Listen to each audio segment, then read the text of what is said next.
Everyone hates Subaru Natsuki, and I get it. He's whiny, impulsive, makes terrible decisions, and somehow manages to make every situation worse just by being there. For the first half of ReZero, you're probably screaming at your screen wondering why this pathetic loser is the main character of what's supposed to be an epic fantasy anime. But here's the thing everyone missed. Subaru isn't weak because the writers screwed up. Subaru is weak on purpose, and that weakness? It's actually the most brilliant character design in modern anime. See, most anime protagonists start weak and become strong. But Subaru does something completely different. He stays weak and becomes smart.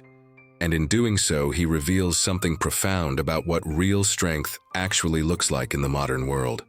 If this kind of deep dive into anime philosophy interests you, make sure to hit that subscribe button and give this video a like. It really helps the channel grow. And I'm curious, what's your take on characters who win through intelligence rather than power? Drop your thoughts in the comments below. I read every single one. Let me ask you something. What's the first thing most isekai protagonists get when they arrive in another world? Cheat powers, right? Incredible magic, superhuman strength, the ability to level up faster than anyone else. They become the strongest person in the room and solve problems through overwhelming force. Subaru gets returned by death, and at first glance that seems like the ultimate cheat power. Immortality, infinite retries, the ability to learn from every mistake. But here's what's genius about it. Return by death doesn't make Subaru stronger. It makes him suffer more. Every time he dies, he experiences the full physical and psychological trauma of death. Every time he resets, he has to watch his friends die over and over again. The power that should make him invincible instead breaks him psychologically. And this is where the genius lies. Subaru can't solve problems through power because he doesn't have any. He can't rely on being the strongest or the fastest or the most magical. He has to get creative. Here's what separates Subaru from every other anime protagonist. He wins through emotional intelligence, not combat prowess. And watching him develop this skill is absolutely fascinating. Take the White Whale arc. Subaru doesn't defeat this ancient, terrifying monster through some hidden power or anime training montage. He defeats it by understanding people. He figures out what motivates Wilhelm, what drives the merchants, what the other fighters need to hear to work together. He becomes a leader not because he's the strongest, but because he's the one willing to be vulnerable, to admit his weaknesses, to ask for help. And in a genre obsessed with solo badasses who solve everything through individual power, this is revolutionary. Think about your own life for a second. How often do your biggest challenges get solved through raw strength or talent? More often, they get solved through understanding people, building relationships, communicating effectively, persisting through failure. Subaru represents something most anime refuses to acknowledge. In the real world, emotional intelligence is more valuable than any other kind of power. But let's talk about the elephant in the room. Subaru's mental breakdown. The way he becomes paranoid, possessive, desperate for control. The way he pushes away the people he's trying to save. It's uncomfortable to watch, and a lot of fans hate these episodes. But this is where ReZero gets psychologically brilliant. Trauma doesn't make you a hero, it makes you human. And humans are messy, irrational, and often self-destructive when they're in pain. Most anime treats trauma as character motivation, something dark in the hero's past that makes them stronger and more determined. But Subaru's trauma is ongoing, present, constantly affecting his judgment and relationships. And the show forces you to confront something uncomfortable. What if you had infinite lives but had to watch everyone you cared about die horribly, repeatedly, and you were the only one who remembered it? How long would it take before you broke?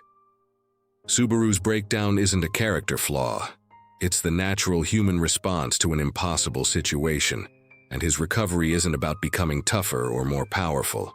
It's about learning to accept help, to trust others, to find meaning in protecting people even when you can't control everything. Here's where Subaru becomes a genius. He realizes that being the main character doesn't mean being the most important person in every scene. Sometimes being the protagonist means being the support character who helps others shine. Watch how Subaru fights alongside Rem, or how he enables Emilia's growth, or how he coordinates the attack on the white whale. He's not trying to be the hero who saves everyone single-handedly. He's trying to be the person who helps create conditions where everyone can be heroic.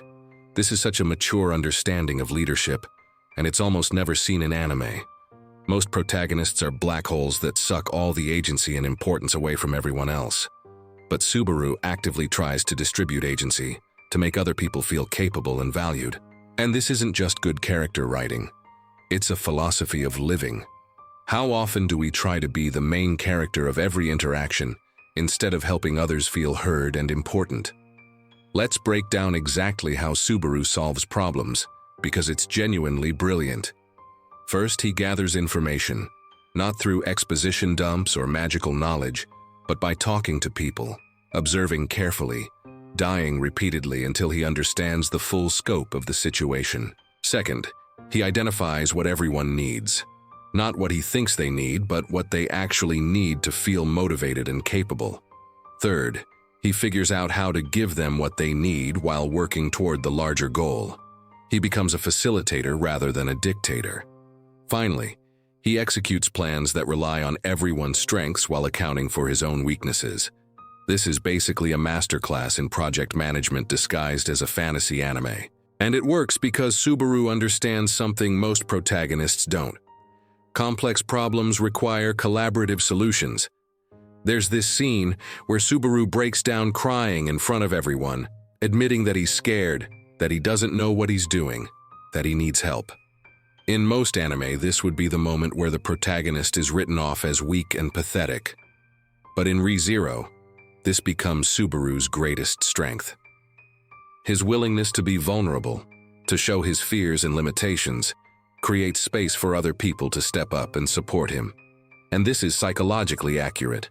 Vulnerability creates connection.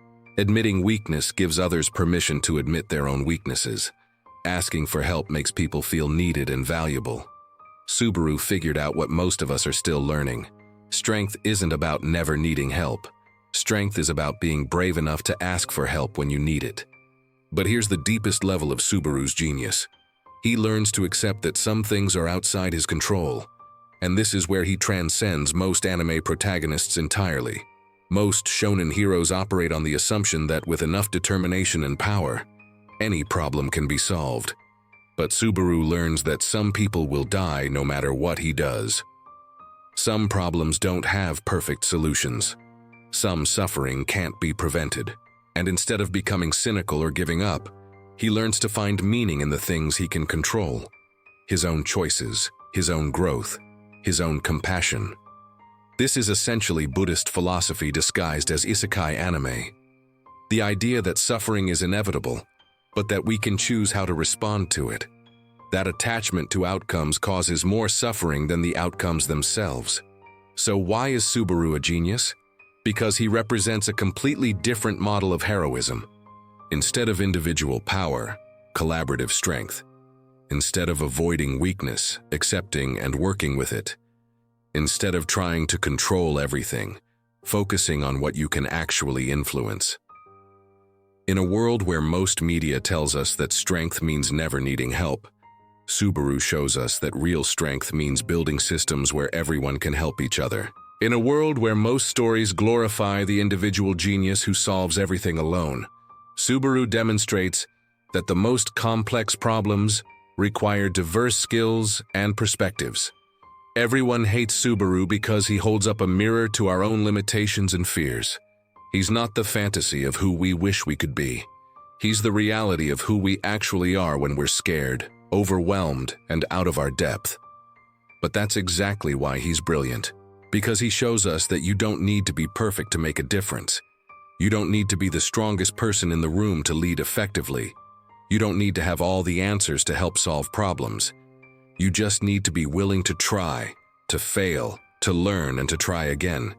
You need to be willing to be vulnerable, to ask for help, to value other people's contributions. Subaru isn't weak, he's human. And in a genre that often forgets what humanity looks like, that's the most radical thing of all. So the next time someone calls Subaru pathetic, remind them, he's not pathetic. He's just honest about the fact that heroism isn't about individual power. It's about collective courage. And maybe, just maybe, that's a lesson we could all use in our own lives.